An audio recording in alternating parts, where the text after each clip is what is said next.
While he's giving me the hosting privileges, I just wanted to talk briefly where the AI is going, and then I'm going to show you. I'm going to take a left turn a little bit and show you about using AI to do some of the administrative functions you have to do as an educator. So to give you an example, I teach mostly seniors, and it seems like I get in to, at the beginning of the school year, I call it the reference letter writing time, where it seems like all I ever do is write reference letters for seniors. And so I started automating that process. I used to have like 10 or 15 of them, and I cycled through them and I changed them as best I could to kind of meet the sort of the needs of that student and kind of personalize it as best I could. And this year is the first year I started generating most of them with an AI engine. Now, you may say, hey, that's not very personable. That's not very, that doesn't kind of represent the needs of that student or who they are. And I found that a little bit about generative AI, it's all about the ability that you have to write your prompts. The better you learn how to write the prompts and look at what you get out, the better your results will be. And so the first thing I just wanted to show you real quick is sort of where this AI platform is going. There are many tools that are using ChatGPT with stuff written out on top of ChatGPT's API. So if we think of something like Classroom Companion, that's very focused specifically on the needs of the AP question. There are other tools that are also building on top of that for very focused needs, where it be CurryPod, which would generate sort of like slides for your lesson, to Microsoft signed a big billion-dollar agreement with OpenAI, and they have a product coming into Microsoft Office called Copilot, where you can say, generate me a PowerPoint slide presentation with 50 slides on this topic. And will automatically generate those slides, pull in appropriate pictures, and as a good starting point. So just on my screen over here, I'm going to bring up, now built into Microsoft, they have ChatGPT for Bing. So I can now do my ChatGPT right built in to my browser. So I can ask it any question I normally would in ChatGPT. So I'm going to create a project, a PBL project, about LBJ's War on Poverty. I'm just going to do it real quick. I would normally put in more things like how long I wanted to be, how many students they wanted to be in.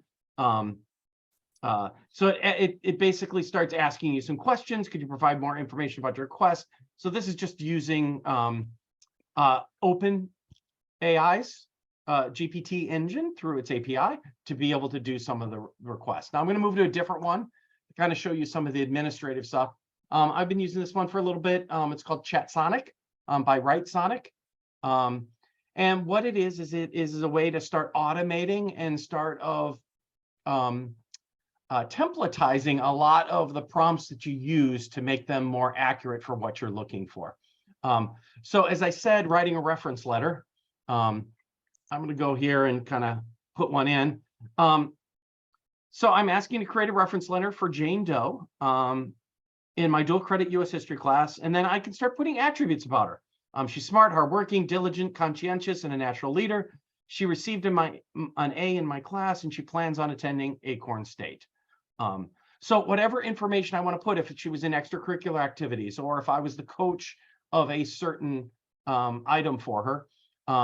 Now what this will do is this will then generate a reference letter that kind of meets the needs and the desires of what I wanted to present about this student. And the idea is to try offload some of those things that I don't have to keep doing over and over and over again. There are some things that I didn't give it, like the academic year or the institution that I'm part of, and what my position is. And so they put them in brackets so I can go fill them in later. But as I work on my prompt and make my prompt better, it can start having to fill those in also for me. So if I write a pretty decent letter, I typically will bring it back into Word and tweak it and change it. and add some more personal items to it. But all in all, I found this saved me quite a bit of time, and I wrote much more personal reference letters for my students as a result of this. We've also been playing at our school for the same thing, using this to help generate a starting point for IEPs. Again, very personally oriented, and by you representing the attributes that student struggles with and the items that they struggle with, it personalizes that IEP for that student. Now, we're not just copy pasting it and putting it in our IEP template, but this kind of gives you an idea, and I won't spend a ton of time on it, of sort of what a reference letter could do. A few years ago, I wrote a mean reference letter for a student as a joke. So I decided to take that mean reference letter and put it into ChatSonic and actually generate a new mean reference letter for somebody else. It will actually generate a sarcastic mean reference letter if you so choose to do it. Sometimes it'll tell you we don't like being mean, but any kind of an attribute that you want to represent about a student, it pulls it in, puts some language behind it, and then what I'll typically do is put hard examples to it. So I didn't want to spend a ton of time, but as I said, ultimately where I think AI is going is this is a general purpose generative AI, but ultimately I think it's going to more specific. We're going to see ones coming out specifically within the education market that are geared towards the education needs of students, education needs of teachers, like Classroom Companion as an example that is geared specifically for the teachers and the students for essay writing. So I didn't want to spend a lot of time, but that's all I wanted to say about that. The one thing I wanted to throw in here that some of the tools are now having, ChatSonic is one of those. You can actually take an essay that was generated by an AI engine and tell it to regenerate the AI using AI so it can't be detected on an AI detection engine. I always consider this whack-a-mole. As soon as we come up with one way to check something like GPT-0 that looks to see if something was AI generated, there's always, as quick as they come out with that, there's ways around it. So, but this tool is an example of a general purpose that can really help automate some of your things. When you find prompts that you like, you can start putting them in your own personal prompt library. So I've already done one for reference letters. And what I did is I asked it to prompt me for stuff. So I want the name, Joe Smith, comma, list of attributes, smart, whatever I want to say, hard worker, whatever else.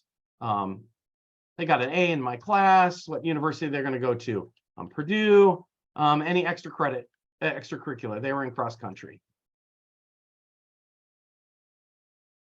Now it takes that same prompt and I have now made some generic things that I wanted to prompt for, but it uses the same prompt I did. And now it actually found the address to Purdue University. And now it writes the letter for Joe Smith. Oh, I didn't say Joe was a he or her. So it just assumed based on my prompt that it was a her, I guess. But this is a way to kind of got to put those pronouns in. They're really important. Well, now I can go in after I've generated and I can say change it to a him, and it will change all the pronouns for me.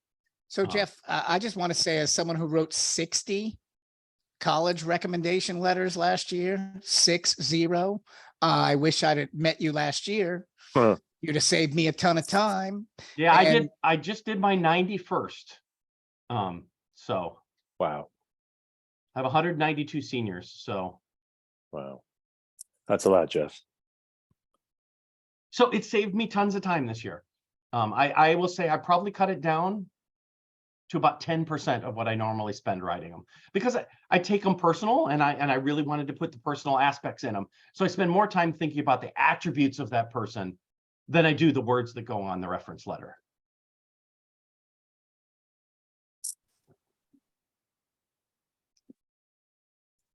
So that was all I wanted to cover for that. I write a lot of recs too, Jeff. That was interesting. A lot to think about there, though. Yeah, same thing for scholarships. You know, the scope is just a little bit different for a scholarship. And like it even understands some of the scholarships and will align some of the things you said to that scholarship, which was kind of interesting.